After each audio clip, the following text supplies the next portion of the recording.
Hey guys, it's Sophie Cunningham here. I'm finally in Indiana and I am so excited to be here and meet all of you. See you guys at the game. Bye. Those aren't the words of someone who doesn't want to play for the Indiana Fever. No, those are the words of Sophie Cunningham, the WNBA enforcer, who just landed in Indiana and is ready to shake things up for Caitlyn Clark and the squad.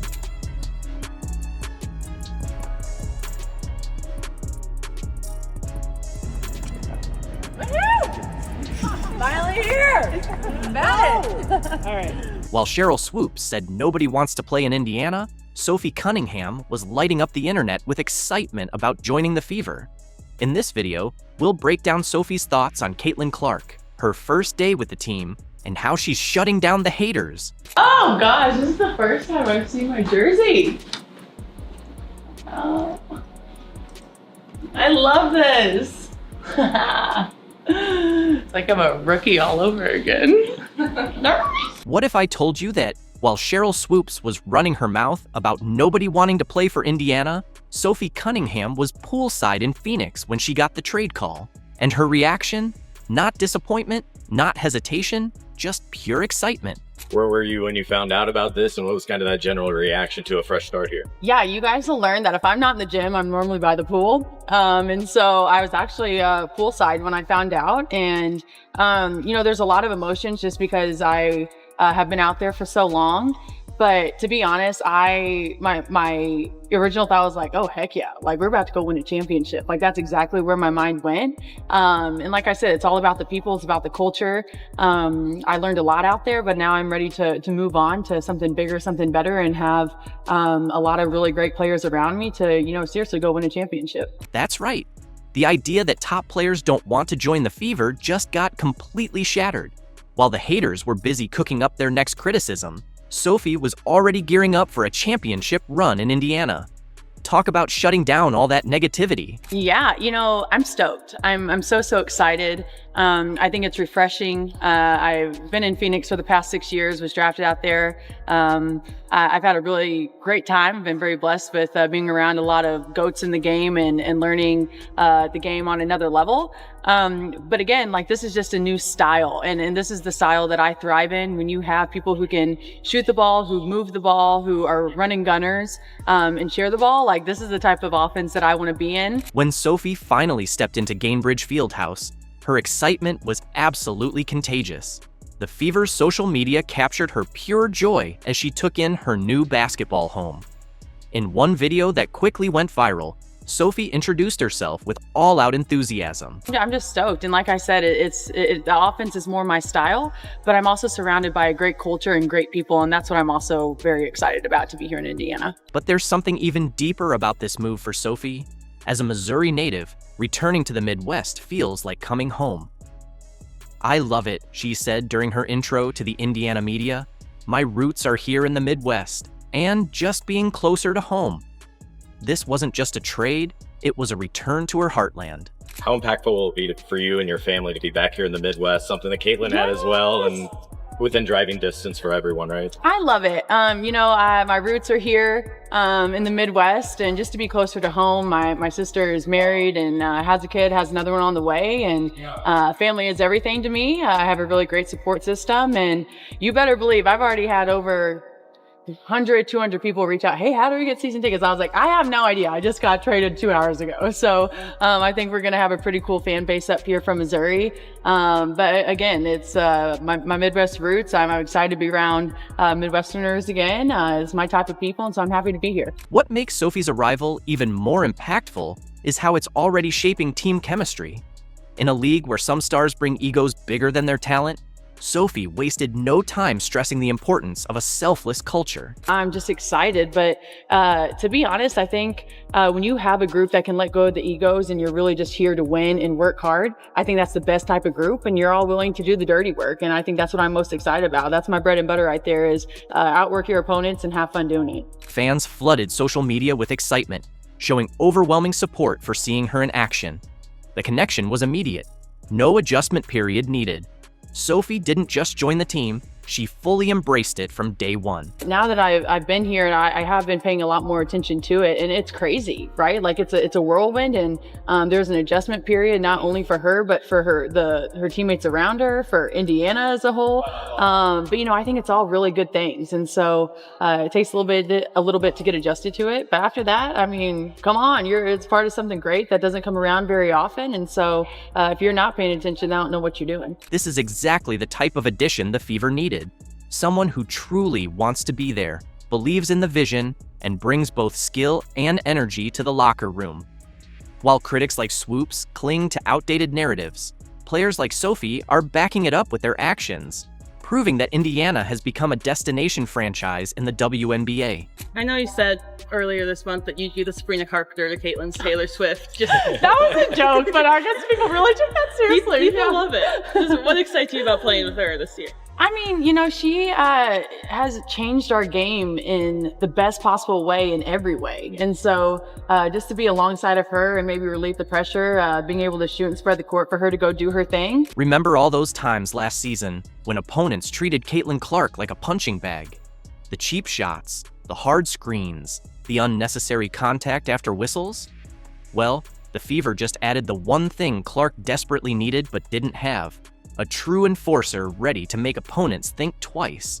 She's still young, and I think that I've been Diana took me under her wing, and I've learned a lot from her, and now I hope to kind of do the same for Caitlyn if she wants it. I just think the relationship piece is huge, and when you're trying to do something great, it takes everybody, and so I want her to go do her thing, and anything she needs from me, I'm going to be here. But again, I think that just the competitor that I am, I'm fierce, I'm sassy. I stick up for my teammates, stick up for myself, and so sometimes I think that's okay to be feisty and to be yourself. Sophie Cunningham isn't just bringing her game to Indiana, she's bringing her reputation as one of the WNBA's fiercest competitors, the kind of player that makes opponents think twice before crossing her. In her introductory press conference, Sophie made it clear, "I'm fierce, I'm sassy, I stick up for my teammates, I stick up for myself." And those 5 words about sticking up for her teammates? They might be the most important thing Caitlyn Clark's heard all offseason. I'm excited to play in front of the fans. I think that she's drawn a lot of people, not only to Indiana, but to the women's game as a whole. And so just to be a part of something great, just really happy to be here. Let's be real. Last season was tough for the rookie superstar. We all saw Caitlyn Clark get knocked around, bumped, and targeted game after game with little to no repercussions. The physicality kept ramping up, and it felt like her teammates were either too slow or unwilling to step in and send a message. It was like watching a boxing match where only one fighter had someone in their corner. Caitlyn Clark was getting hit a lot. She was getting hit a lot early, and they needed their Charles Oakley. You've got that in Sophie Cunningham. This is where Sophie Cunningham steps up. Throughout her career in Phoenix, Sophie became known as the ultimate teammate protector. When opponents targeted Mercury stars, they knew they'd have to answer to her. Now, she's made it clear that same protection is coming to Caitlyn Clark and the rest of the Fever roster. There are so many videos of Sophie Cunningham just starting brawls. Sophie isn't just about getting physical, she's all in when it comes to doing the dirty work. Whether finishing through contact or creating space, she thrives in those moments. This toughness fills a major gap the Fever had last season, especially when the game got physical. If she hits a 3, Maisha Hines-Allen fouls her and then tries to step over, and then Sophie Cunningham grabs her leg. Nobody's going near Maisha Hines-Allen, but no, Sophie Cunningham will start the fight. The refs are trying to break it up. None of the Mercury players are going to go near Maisha Hines-Allen. They're scared. She's scared of bejesus out of them. Maisha Hines-Allen's one of the toughest players in this league. Sophie Cunningham going head to head straight with her. When you're trying to do something great, it takes everybody. I want her to do her thing. Anything she needs from me, I'm going to be here, Sophie declared, setting the tone for what her role in Indiana will be. With those words, she made it crystal clear that protecting Caitlyn Clark isn't just an afterthought. It's a core part of her mission. Sophie's ability to take on the physical grind, absorb the hits, and finish plays through defenders will be the shield Clark desperately needs. No longer will Clark have to worry about the constant hits. With Sophie in the mix, she'll be free to shine without looking over her shoulder. The enforcer has arrived, and she's got Clark's back every step of the way. But yeah, man, Asia Wilson, man, commanding $19. Caitlyn Clark doesn't just move the needle, she is the needle. And if you need any more proof of that, the Indiana Fever exhibition game sold out in just about 30 minutes. Asia Wilson and the Las Vegas Aces just got smacked with a harsh reality check. And let's just say, it ain't pretty. While the Indiana Fever's preseason game sold out in less than an hour, Asia and her crew are practically handing out tickets like they're free drink coupons at a happy hour. Caitlyn Clark isn't just outshining the so-called best player in the WNBA. She's making the reigning MVP look completely irrelevant. Did Wilson forget to send out a group text reminding people she still exists? Did the Aces marketing team get too caught up in a free buffet? Whatever the reason, someone needs to call up Vegas's front office because they might need Clark just to fill the stands. And, let's be real, this is making Asia Wilson downright furious. This, by the way, is driving Asia Wilson fans nuts. They're furious that this is happening on the same day. Why are they doing this? Oh my God, don't they realize the impact of Asia Wilson, blah, blah. What impact? Stop it. Meanwhile, over in Indiana, it's total chaos. Fever fans are doing everything but camping out just to catch a glimpse of Caitlyn Clark in a preseason game. The matchup, held at the University of Iowa, Clark's old stomping grounds, didn't just sell out, it sent ticket prices soaring into the stratosphere. Resale sites are going nuts, with seats going for thousands of dollars. The cheapest ticket left? A casual $400 to $500. That's right, $500 just to see Clark warm up before the real season kicks off. Fans are treating this like it's Game 7 of the WNBA Finals. But yeah, it's a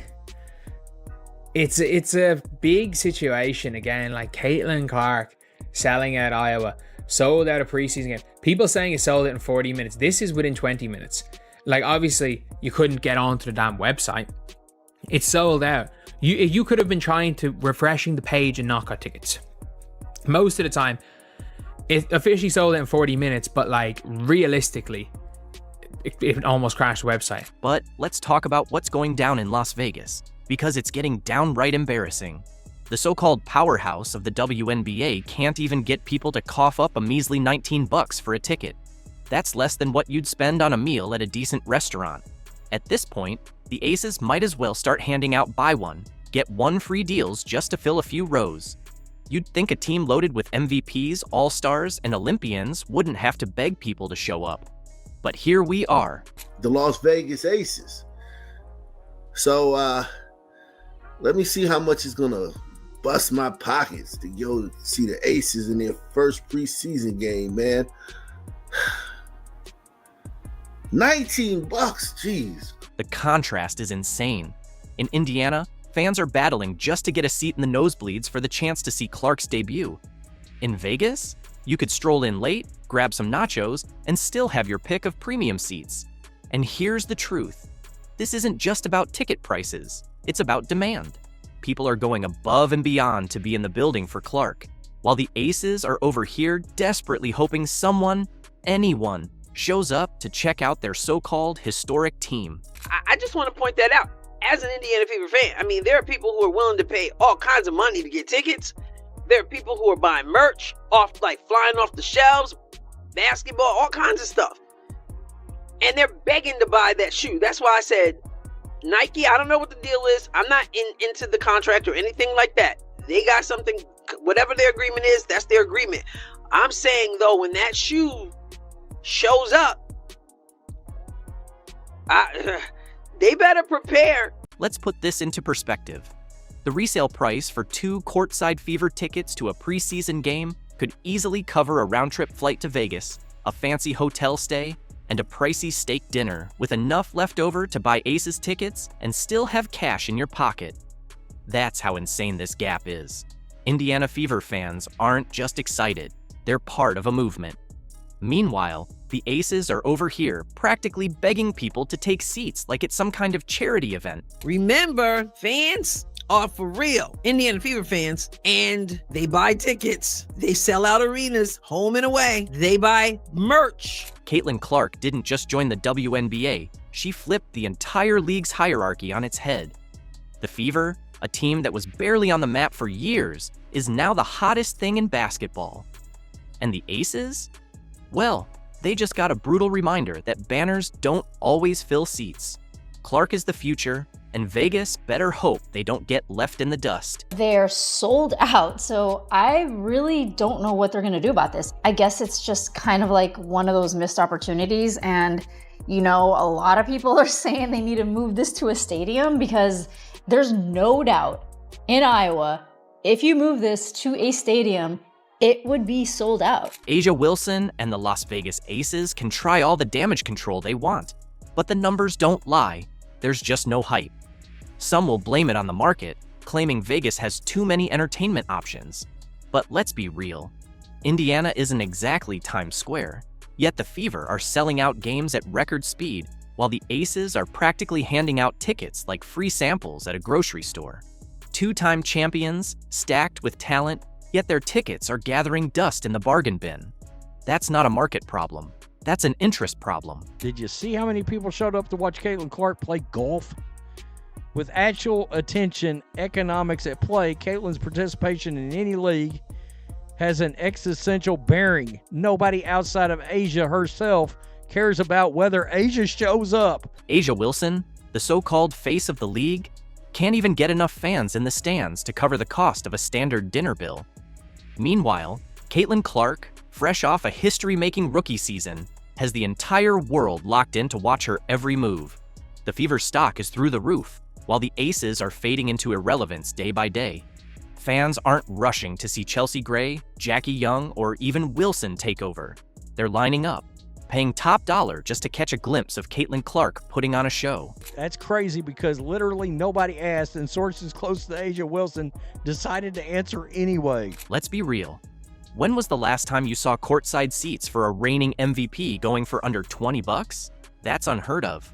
Meanwhile, Clark's games sell out in minutes, and the resale market is going crazy like it's a Super Bowl ticket. It's not even a fair fight. The Caitlyn Clark effect is undeniable, and A'ja Wilson and the Aces are just going to have to face it. I'm going to go out there, and I'm going to try to be the best. I get y'all saying best player in the world. That's great. It looks great. But I want to be the best person. I want to be the best teammate, because that's how I get the best out of my team. Think about it. People are out here debating whether Caitlyn Clark is changing the game, while A'ja Wilson is struggling to fill an arena like it's open mic night at a coffee shop.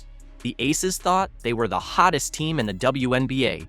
Then Clark showed up, and suddenly, the entire league shifted to revolve around her. Because Indiana Fever fans support, not just by running their mouth or running their fingers, they actually do something. And those who may not be able to afford it, they want to do something. And so this is just me saying, way to go, Fever fans. And we love, listen, remember how it was like nobody wants to go play in Indiana? Nobody wants to play with Caitlyn Clark. Those fans. And we came to find out when free agency showed up, everybody wanted to go to Indiana and play for the Indiana Fever and play with Caitlyn Clark. And when they got here, started praising the fans. Aces fans love to pull the back-to-back champions card. But here's the real question. What's the point of being a dominant team if nobody's watching? You could stroll into an Aces game 5 minutes before tip-off and still snag a front row seat like it's a clearance sale. Meanwhile, trying to get a ticket to see Caitlyn Clark play is like trying to score front row seats to a Beyoncé concert, gone in seconds. There are levels to this, and Caitlyn Clark is showing she's in a league of her own. The WNBA's future has arrived, and the Aces just got left behind. I shouldn't be surprised, and yet I'm still surprised because Indiana Fever preseason, not even like preseason, exhibition game, with the Indiana Fever going to play the Brazilian national team at Cover Hockey Arena, Caitlyn's college facility, sold out. They went on sale this morning at 9 a.m. for Fever season ticket holders, Iowa donors, and Iowa season ticket holders for women's basketball. And then general admission was supposed to go on sale tomorrow at 9 a.m. I'm hearing rumblings of like maybe scalpers got in, like the secondary market is already crazy, but it was sold out and a bunch of season ticket holders couldn't even get their tickets. Iowa Women's Basketball posted this on their Instagram and on their Facebook just a few minutes ago that, hey, it's already sold out. No point in trying to get tickets tomorrow for the general public because you can't. Caitlyn Clark isn't just playing basketball. She's rewriting the entire sports landscape. She's turning casual fans into die-hard supporters, with people who've never watched a WNBA game suddenly rushing to buy jerseys, lining up for tickets, and filling arenas they didn't even know existed. Meanwhile, A'ja Wilson's games? It's like watching a midweek high school scrimmage, half-empty seats, concession stands hawking 2-for-1 popcorn deals like it's a garage sale. Aces fans can scream about disrespect all they want, but the truth is simple. If the demand was actually there, the ticket sales would tell a different story. There has been rumblings that basically, Kelsey Plum wanted to get the hell away from them.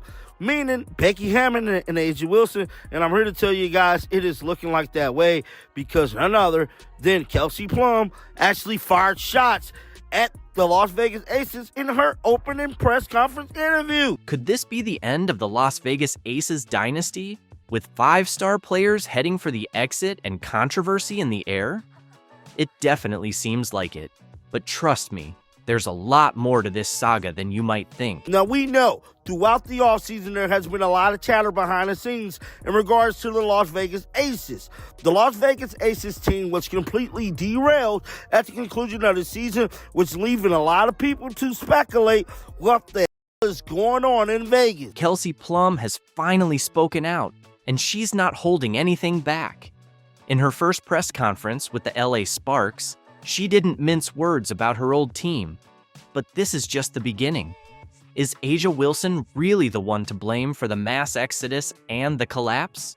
Did Coach Becky Hammond play a role, or is there a larger conspiracy at work? Let's dive in and unpack it all. Just a question for Kelsey.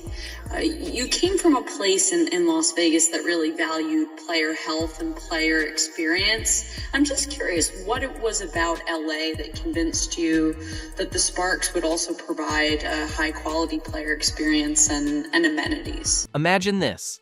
Kelsey Plum at the podium, LA Sparks jersey in hand. The tension in the air is palpable. Something doesn't feel right, and you can sense it. What's coming next? I will say every step of the way, they have not just met but exceeded my expectations. And I've been treated better than I've ever been as a WNBA player. And I think that, at times, people have their own experiences, but I can speak for myself, and this has been first class. At first, it's all smiles and gratitude, the typical press conference routine. But then, out of nowhere, Plum drops a bombshell that rocks the WNBA. I've been treated better than I ever have as a WNBA player. Hold up, what? Did she just take a dig at the Aces? I know that this franchise is extremely valuing the opportunity to be able to support players in any way that they can. And I've seen that firsthand. And, obviously as the franchise, we continue to build on this year, and there's been a lot of change in the last couple years with coach and management and things like that. I'm excited to be part of the new wave, and we'll be able to show players that this is a place where LA you want to play. Let's dive into this. Plum's been with the Aces for years. She's got championships under her belt with them, and in her last season, she averaged 17.8 points, 4.2 assists, and 2.6 rebounds per game. She was drafted by them. It's the only team she's ever known. Everything seemed fine, so why is she suddenly suggesting she wasn't treated well? What's really going on in Las Vegas? We'll break it all down shortly. I've been treated better than I ever have been as a WNBA player. Now, that is the comment there that is raising eyebrows amongst fans in regards to Kelsey Plum, stating that she's been treated better so far than she has ever been as a WNBA player. Here's where things get really interesting. Plum's comments aren't just about her experience in LA. They offer a glimpse into what's been happening behind the scenes in the Aces locker room. Remember when the Aces were untouchable, sitting at the top? Turns out, that picture-perfect image might have been nothing more than a mirage. For someone like me, it's just a perfect mix of preparation and opportunity. I've been chomping at the bit to get the opportunity to be able to lead and show, who I am as a player on a different scale. And so I'm just really excited about that, and I've never been more ready. And, I think some people might be surprised, but no one that really knows will be. But Plum's not finished yet. She goes on about the excitement for her new role, the chance to make a bigger impact. Is she hinting that she couldn't do that with the Aces? She said it's always been leading by example, a level of consistency as a pro these days. We get caught up in how we feel. It doesn't matter how you feel as a leader. You got to show up and lead. There's a level of competitiveness that has to be consistent every day. It's a culture. Other than that, just having fun. We all play better and enjoy ourselves when we're doing what we love to do. She's definitely sending subliminals back to Vegas, bro. The reactions on social media have been absolutely crazy. Some fans are calling out Aces management, while others are hyped for Plum's fresh start with the Sparks. One fan even said Kelsey can finally focus on her own game without constantly bringing up how someone won unanimous MVP. Ouch.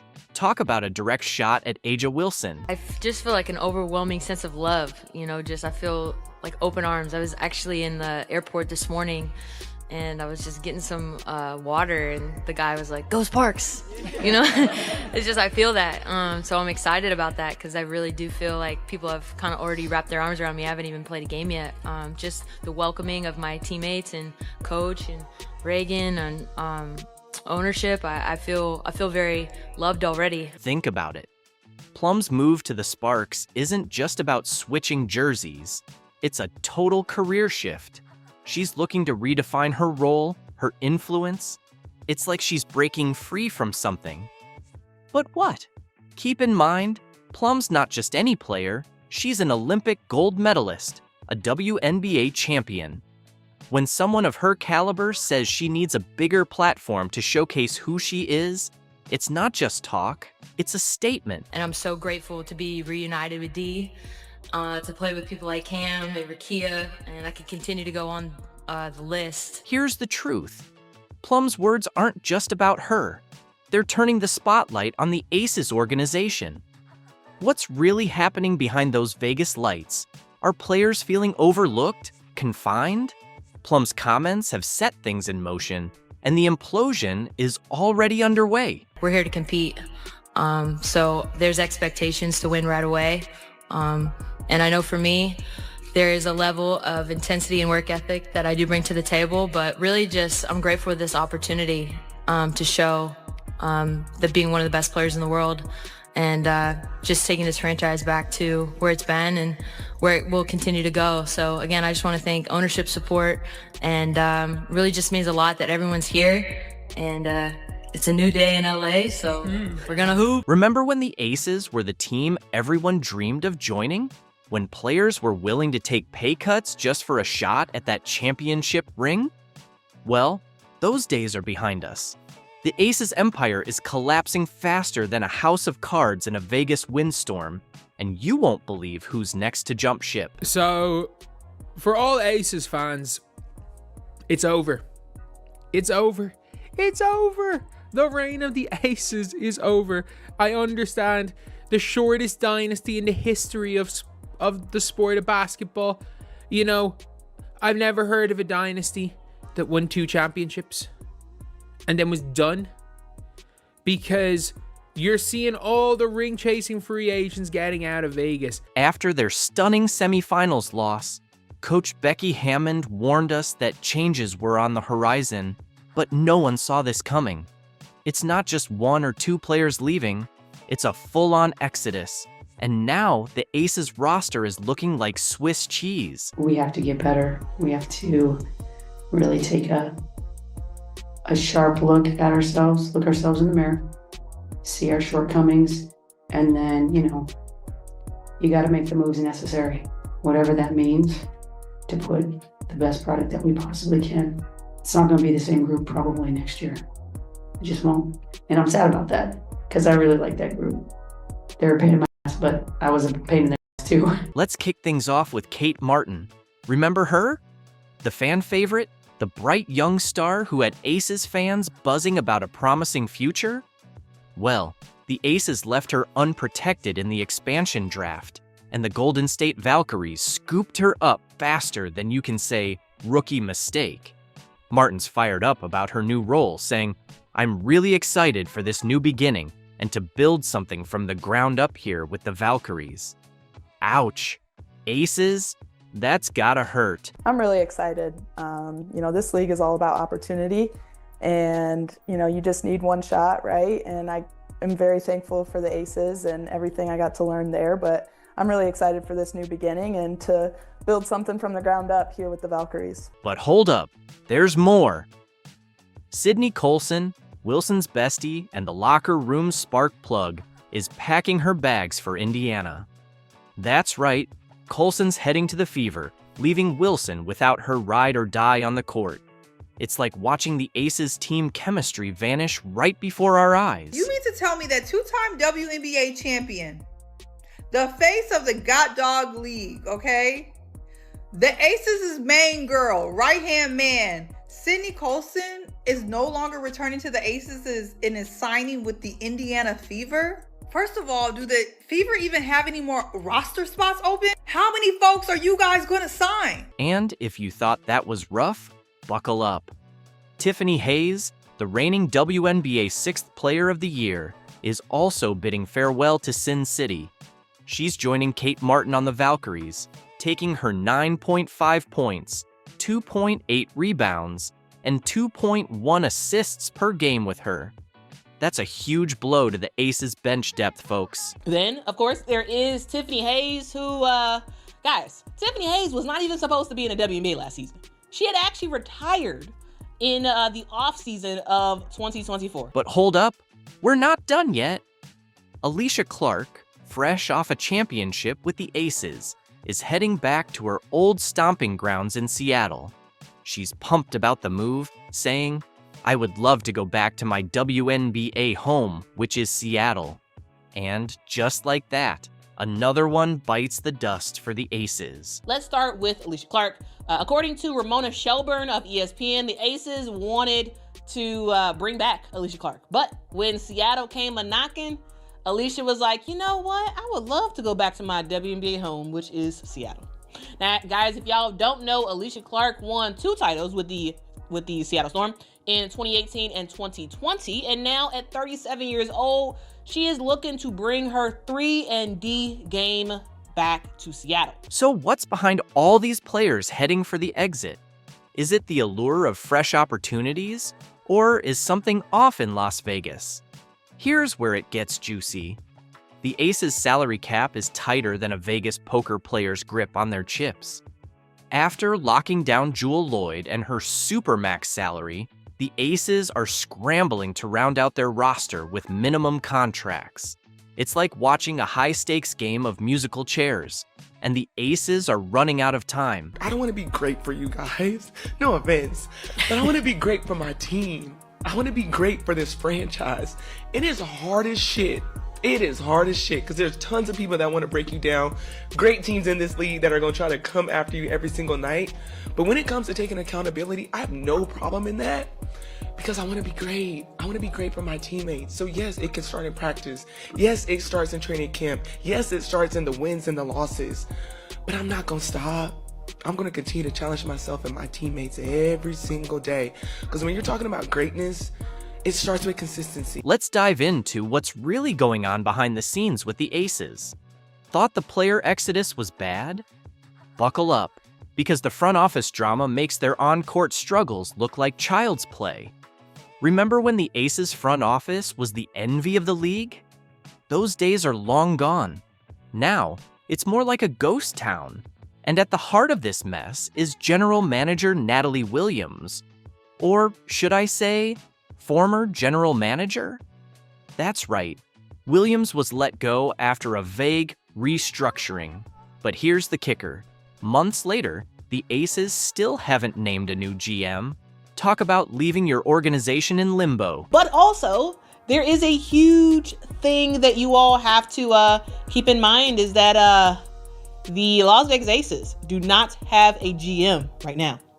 They let go of their GM a couple months ago, and they have not put anyone in that place. And so, hey, Nikki Fargas and Becky Hammond are trying to make some wonders without an actual GM. But hold on, there's more. Rumors are flying that head coach Becky Hammond is making a power play. She's eyeing a dual role as both head coach and GM. Sound familiar? It's the same setup as her former boss, Greg Popovich. But let's be real. Is consolidating that much power smart when your house is already burning? And speaking of Hammond, don't forget that suspension for violating the league's respect in the workplace policy. Not exactly great for the Aces' image, but that's just the start. What is going on in their locker room? Like, this Aces team is falling apart. This is not a coach that I would want to play for. And let's not forget about the De'Erica Hamby lawsuit. The former Aces player is claiming discrimination and unfair treatment during her pregnancy. And this isn't just some petty accusation. The league took it seriously enough to hit the Aces with a $500,000 fine and strip them of their 2025 first-round draft pick. Ouch. Top of that, the league is investigating the Aces for potential salary cap circumvention. Back in May, the Las Vegas Convention Authority gave each of the players an additional $100,000 to basically be active in the community. Now, the league's digging into the Aces for possible salary cap circumvention. They're investigating undisclosed benefits given to players. Basically, the Aces are accused of sliding extra perks under the table. Not exactly the kind of attention you want when you're trying to build a dynasty, right?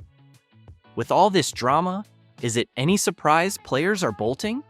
The Aces have gone from the team everyone wanted to join to the team everyone's scrambling to leave. Breaking news came down, so we have to discuss it. This is what we do here. We're talking about the Indiana Fever making yet another move, Alicia, because they're Thanos right now and they're collecting all the Infinity Stones. While the Aces are stuck in roster chaos, the Indiana Fever are making waves. Once the league's punching bag, they've turned into the talk of the town, assembling a powerhouse team around their superstar, Caitlyn Clark. With stars like Aaliyah Boston, Kelsey Mitchell, Lexi Hull, and veteran additions like Natasha Howard and DeWanna Bonner, the Fever are on the rise. What's more impressive? These players chose the Fever. In one offseason, they've gone from bottom dwellers to contenders, and it's a slap in the face to those who doubted them. While the Aces are drowning in drama, the Fever are showing how it's done. But Caitlyn Clark did officially put out a statement on Juju Watkins on her Twitter feed, Twitter X feed, and it's a fantastic statement. But somehow, some way, people that can't stand Caitlyn Clark are now turning this into something. Caitlyn Clark is currently facing intense backlash simply for showing support to an injured competitor.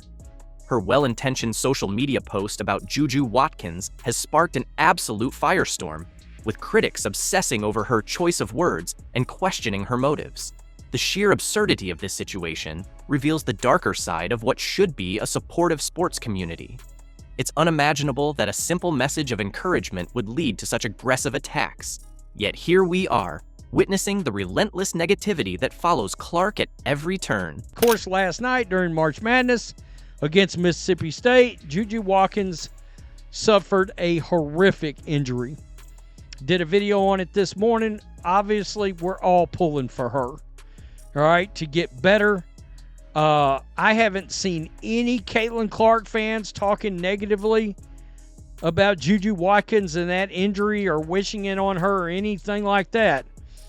I wish I could say the same for fans of the original WNBA fans when it comes to you-know-who, Caitlyn Clark. And in fact, I think one of them made a live stream about Caitlyn's knee or something like that. Let me break down this ridiculous situation unfolding before our eyes.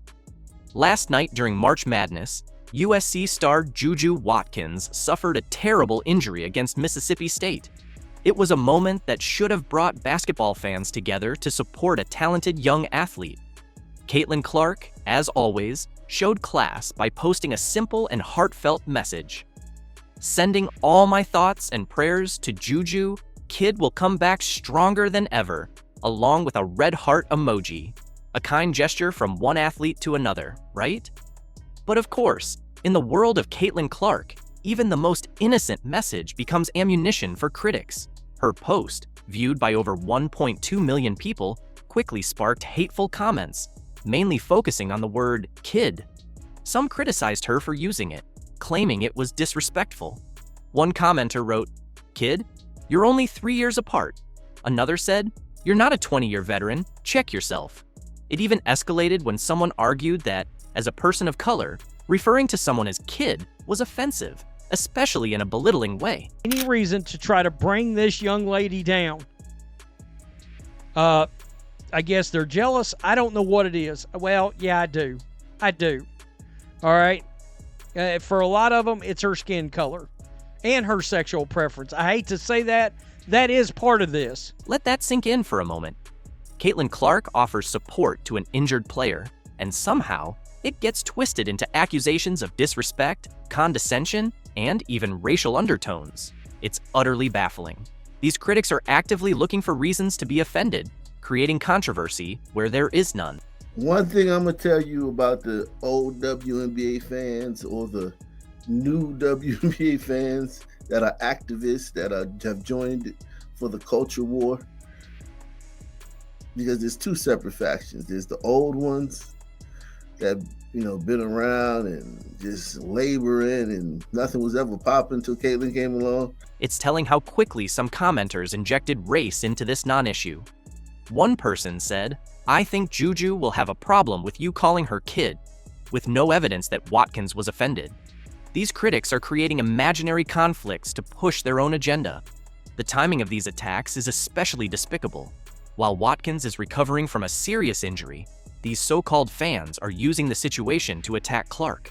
It's exploitative and shows a lack of respect for Watkins as well. Let's be clear, the word kid is commonly used in sports as a term of endearment, not disrespect. Coaches, teammates, and competitors of all ages and races use it. There's nothing condescending about it, particularly in this context, where Clark was offering support, not lecturing Watkins. What's happening here is typical of what Clark has faced since rising to national prominence. Every word, every gesture, every expression is scrutinized and misinterpreted by those eager to tear her down. The mental gymnastics it takes to twist a supportive message into an offense is remarkable. Some of this hatred clearly stems from factors beyond basketball, Clark's skin color and sexual preference, as some critics have pointed out. While blunt, there's truth to this. Clark represents something uncomfortable for certain segments of the WNBA fan base, and they're looking for any excuse to vilify her. This pattern isn't new. From the moment Clark began breaking records, a vocal minority has been offended by her success. Ironically, if Watkins had used kid in a supportive message to Clark, these critics wouldn't have batted an eye.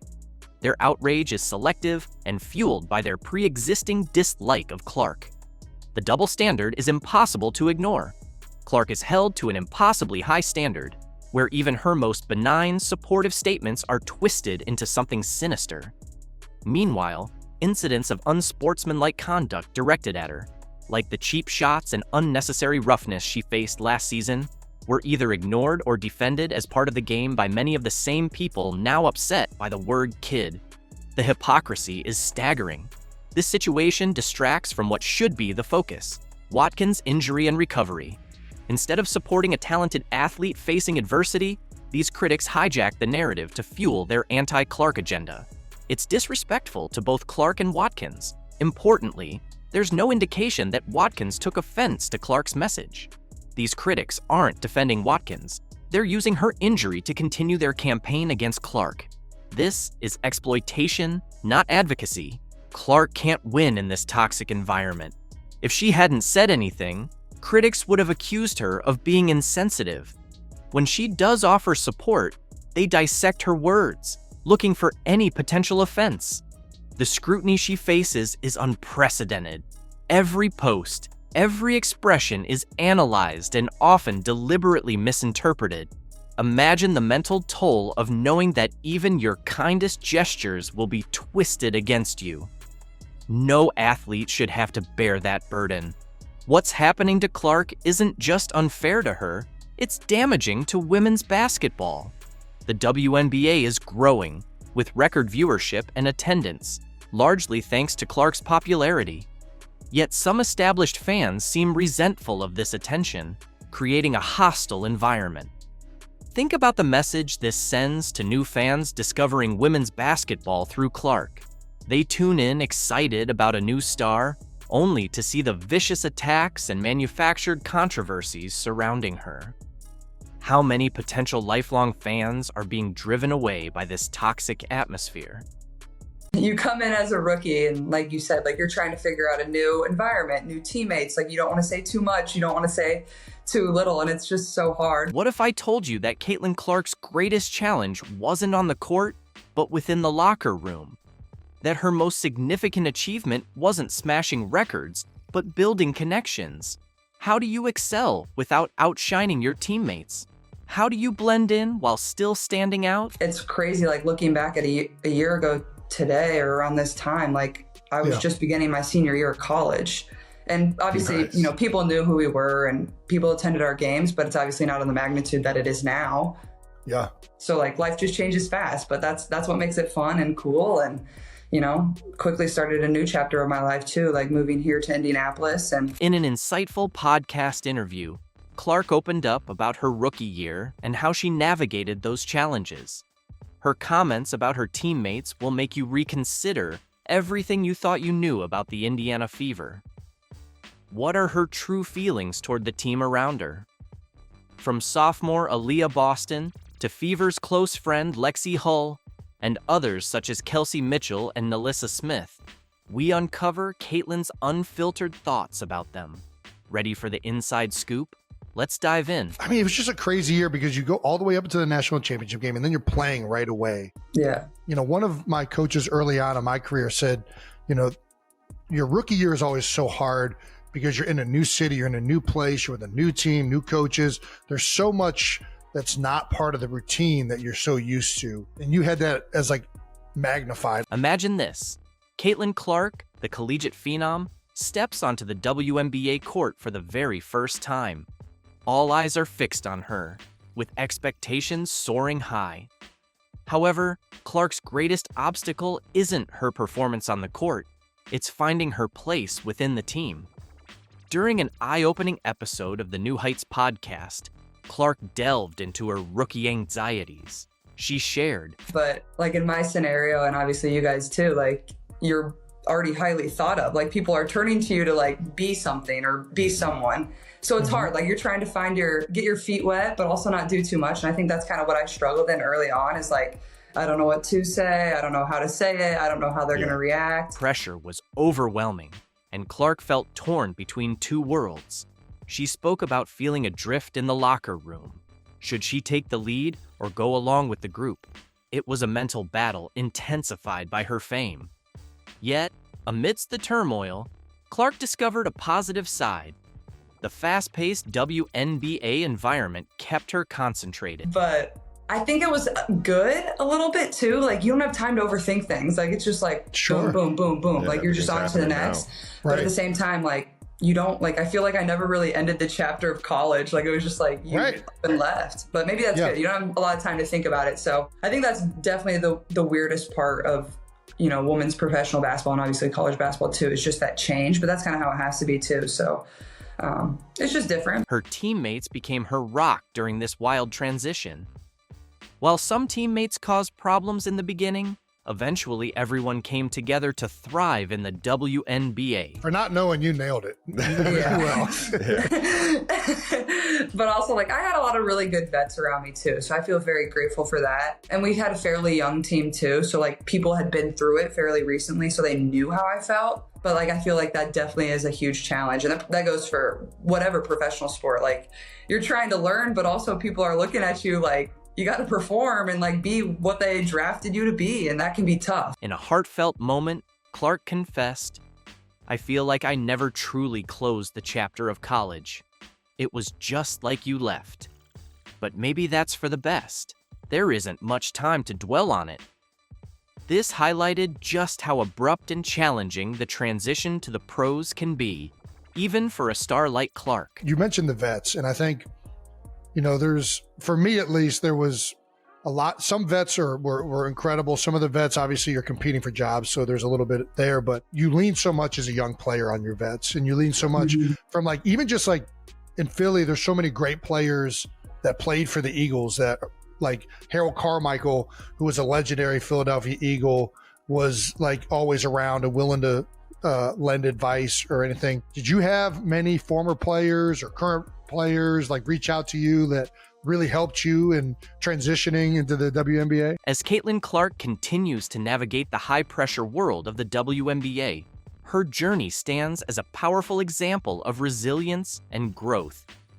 From overcoming locker room challenges to embracing the fast-paced professional lifestyle, Clark is not only proving her prowess on the court, but also her ability to build meaningful connections with her teammates. Her honest reflections highlight the complexities of transitioning from college stardom to the pros, reminding us that even the brightest stars face their own set of challenges. What do you think the future holds for Caitlyn Clark and the Indiana Fever? You know, I love talking about Caitlyn Clark on this show, and she participated in some kind of LPGA Pro-Am, drew monster crowds. There's pictures of just like everybody trying to get an autograph with Caitlyn Clark. Outrageous criticism, media frenzy, and a string of headlines. It's safe to say that Caitlyn Clark has been at the center of controversy over the past few months. In a move that caught everyone off guard, Clark struck a headline-making deal with the LPGA, calling her WNBA legacy into question and sparking debates about loyalty, fame, and ambition. Yeah. One more team photo. Caitlyn, Jay Monahan. Great to meet you. Looking forward to the afternoon together. Okay, go. Come on. Hug it out. Squeeze in close together. We'll get one right here, please. Speaking of which, the Caitlyn Clark effect is starting to take shape. After delivering what could be the best rookie season in NBA history, she made the unexpected move to female golf, where she's now being heralded as the next big thing. But how did Clark manage to conquer 2 worlds in just 8 months? And why are critics calling her success a betrayal of women's basketball? In this video, we'll break down everything from Caitlyn Clark's new deal to the backlash and everything surrounding her controversial journey. But before we dive in, let's take a trip down memory lane. At the start of the year, the Caitlyn Clark effect was undeniable. Even before she set foot on a WNBA court, ticket sales for every platform skyrocketed by over 90% once she declared for the draft. Her performance in the league has been nothing short of outstanding. In her rookie season with the Indiana Fever, she averaged 19 points per game, scoring at least 13 points in 29 of her 36 games this year. What's even more surprising are her record-breaking feats, becoming the first player in WNBA history to hit over 100 three-point shots and rack up 300 assists in a single season. At this point, NBA analysts were already calling her a generational talent. But Clark's influence wasn't just reflected in the numbers, it was in the stands as well. Every week, Fever games turned into must-watch events, with fans traveling from across the country to see her play. She brought an entirely new audience to the WNBA. Meanwhile, Reese wasn't just riding the wave of hype, she was making her own history, becoming the first rookie to record an all-star game, double-double, the first WNBA player to achieve back-to-back 20-rebound games, and pulling off an impressive 24 double-doubles in her rookie season. While others are still trying to catch up, Reese is reshaping the game, and Clark has done more than just elevate the league's profile. However, while Clark was drawing record crowds, boosting TV ratings, and breathing new life into women's basketball, the WNBA failed to make her the face of the league. As a result, Caitlyn Clark is now taking her talents and fan base elsewhere. Enter her debut at an LPGA Pro-Am, which drew bigger crowds than some of the tour's main events. At this point, she's not just rewriting the narrative in basketball, she's also making waves in women's golf. Playing alongside world number 1 Nelly Korda at the Pelican Golf Club's Annika Pro-Am, Clark showed that her influence extends far beyond the basketball court. If anyone thought her dominance was limited to the hardwood, her impressive performance on the greens has now silenced many doubters. When Caitlyn Clark stepped onto the Pelican Golf Club course, it was clear this wasn't just another golfer taking their turn. The LPGA capitalized on the moment by pairing Clark with Nelly Korda, a marketing move that spotlighted both players as generational talents. The anticipation was electric, and even the Golf Channel rearranged its programming to cover her live, something unheard of for a Pro-Am event. Meanwhile, Caitlyn Clark took the spotlight in Florida, drawing massive crowds, and once again, proving that her star power extends well beyond the basketball court. Alongside Korda, Clark played with tournament host Annika Sorenstam, teeing off at the crack of dawn and launching an early shot into the gallery. Fans were glued to her every move at Pelican Golf Club. The WNBA Rookie of the Year's presence drove ticket sales and boosted media attention for the event. After the round, she was swarmed for autographs, and with an endorsement deal from Gainbridge, the LPGA tournament's sponsor, and a role in a women's leadership summit, it was clear her presence was far from casual. While Clark insists that golf is her escape, her single long-range putt left fans wondering, is she just playing for fun, or is she quietly taking over yet another sport?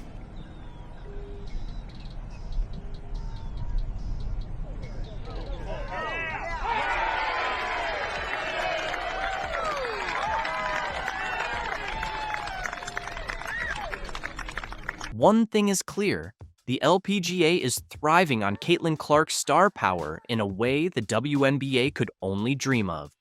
The media and golf elite couldn't stop singing her praises. 8-time LPGA champion Nelly Korda, who played alongside Clark, had nothing but admiration for her after the game, praising her skills and presence on the course. So amazing. She's so sweet, so nice. It was nice to kind of get to spend some time with her. We've messaged a little on Instagram beforehand, but to get to spend some time with her and to see the influence that she has on people, bringing people out here, and to see how amazing of an influence she is. The praise didn't stop with Nelly Korda. LPGA Tour Commissioner Jay Monahan was equally blown away, calling Caitlyn Clark's performance incredible and applauding her passion for the game. Overall, Clark's presence on the course didn't just spark excitement, it stirred up drama. Her growing star power now threatens to overshadow seasoned pros in yet another sport. Is Caitlyn Clark the crossover phenom golf never knew it needed? Or is this a sign that women's sports are evolving faster than their leagues can keep up? At this point, it's clear Clark isn't slowing down anytime soon. However, not everyone is cheering for Caitlyn Clark's meteoric rise. While Korda and Monahan praised her for uniting fans across sports, insiders in the WNBA are reportedly seething over her crossover success. The LPGA's full-court press to spotlight Clark has left some in the WNBA feeling left behind. Insiders claim league officials are frustrated, not only by the LPGA's success, but also because the WNBA has failed to fully capitalize on Clark's star power. Social media lit up with clips of her swings, and national basketball and golf media flocked to the event. Tournament host and golf legend Annika Sorenstam captured the moment perfectly, highlighting Clark's undeniable impact on the sport. For better or worse, Caitlyn Clark is rewriting the playbook for crossover stardom and shaking up women's sports in the process. Despite questions about her commitment to golf, it was revealed she's been swinging clubs since childhood. After making her 2023 debut at the John Deere Classic alongside major champion Zach Johnson, Clark's appearance at the Pelican Golf Club proved one thing: her crossover appeal is no fluke. Meanwhile, WNBA enthusiasts are rumored to feel overshadowed by Clark's dominance on the golf course, despite her record-breaking rookie season on the basketball court. While golf fans flock to see her tee off and whispers of a potential LPGA contract swirl, WNBA fans are left asking why their league hasn't given Clark the same level of attention. Take her Rookie of the Year award, for example. Rather than a grand celebration for her groundbreaking achievements, it was handed out in a nearly empty arena with little fanfare, a baffling move for someone who has done more to elevate the league in one season than most players do in a career. As the buzz around Clark's golf ventures intensifies, the WNBA's failure to capitalize on her star power becomes increasingly obvious. The LPGA has done what the WNBA couldn't. They turned Caitlyn Clark's star power into a game changer. But here's the irony. Caitlyn's rise should be a win for everyone. She has brought unprecedented attention to women's sports. Yet, while the LPGA embraced the moment and ran with it, the WNBA stayed stuck in its old ways, hesitant, overly cautious, and failing to seize the bold opportunity. When a male NBA or NFL star steps into another sport, social media explodes with hype. This was the WNBA's chance to do the same, celebrate Clark, ride the wave of excitement, and prove they can champion their biggest stars. Instead, they fumbled. Now, the league finds itself at a crossroads, grappling with a familiar issue: how to balance promoting standout players like Clark while still pushing the league forward as a whole. The LPGA made its move and won. Meanwhile, the WNBA risks being left in the dust, overshadowed by a star they didn't know how to celebrate. As Clark juggles her intense off-season training while fielding interest from the rapidly growing 3-on-3 women's basketball league, her crossover into golf raises an even bigger question. Is Caitlyn Clark reshaping women's sports? Or is she quietly stepping away from basketball altogether?